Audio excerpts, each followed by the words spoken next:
Hi everybody and welcome. Today I have SONY WH-XB900N and I'm going to tell you how to find your equalizer.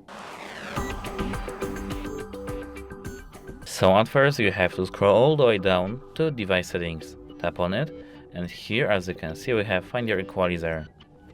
You have to tap start and now we have to take on our headphones.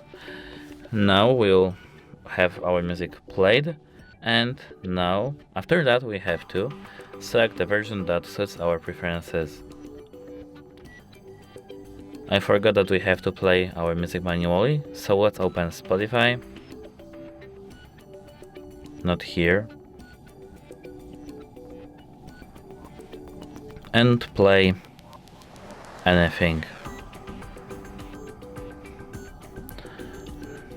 Now we have to tap next.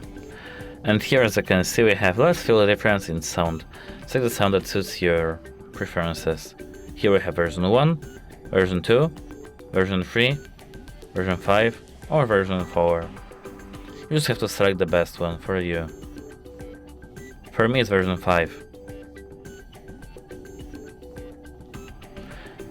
Here we have auto varieties over here from 5 to 9 as you can see. And we have to select the best one.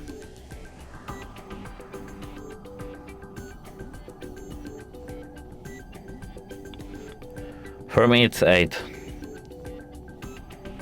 Now our preset is being created, and here we have after and before comparison. Here we have to tap finish and save. That's it, hope it helps you and goodbye.